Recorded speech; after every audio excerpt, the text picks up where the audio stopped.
if you grow up in an environment with a mom who's freaking out at you about every little thing, Hmm.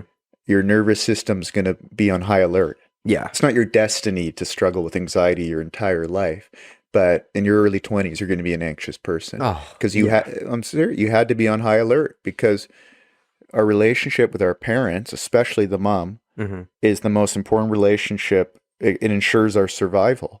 And so, if our mom or our dad or our parents are on us and hypercritical of us and whatnot, that little kid's nervous system is preparing for threat and danger all the time because Yeah. any little thing you do wrong could result in you being punished or not getting love or this or that sort Hmm. of thing, right? Yeah.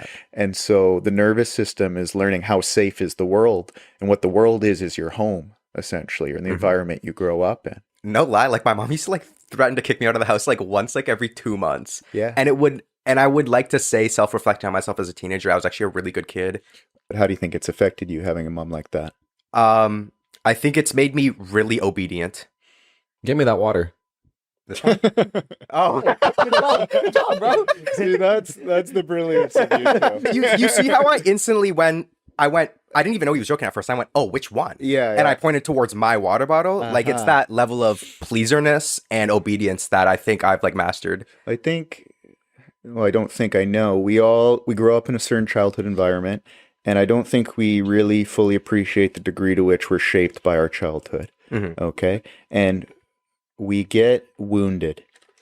And so we can use the word trauma, or that word's too big and dramatic for some people, but all trauma is to me are wounds that take place early on. And it's like we get emotionally stuck at that age. Not entirely. So how old are you? I'm 22. You're 22. And so in a lot of ways you are a 22-year-old. You seem to have an old soul, and you're doing a lot for a 22-year-old, right? So I'm not saying you're immature in any, but let's say there's this 7-year-old little boy in there that's still Yeah. a part of you that's scared of getting in trouble.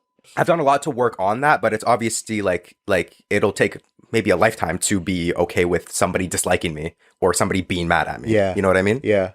Well, there's this quote I like by same guy I mentioned earlier, Carl Carl Jung. Jung. Carl Jung, your Damn, boy. good memory. Shout out to Carl Jung Therapy. Carl He's Jung long Therapy. since dead, so I don't think he has Oh, an shit. Instagram account. But he says, what you need most is where you least want to look. And so there's another quote I like by a guy named Joseph Campbell. He says, the cave you fear to enter holds the treasure you seek. So both those quotes to me are saying whatever it is that you're afraid of or that triggers you, it's like that's what you need. That's what you need to go. And so let's say there's a little boy in there. There's a part of you that's scared of getting in trouble. Yeah. That's scared of disappointing people. And so the strategy that you've come up with is to organize your life and to operate in the world in a way in which you never disappoint anyone. And that's not a terrible strategy. Yeah. Okay. I appreciate you being professional, or trying to, at least in my DMs, or, Fuck. showing up Yeah, on time yeah. and whatnot. But also, in order to transcend that part of yourself, or that trauma, or however we want to frame it, it's not going to be done by you becoming absolutely perfect and never disappoint. It's going to be the exact opposite. You're going to need to disappoint people.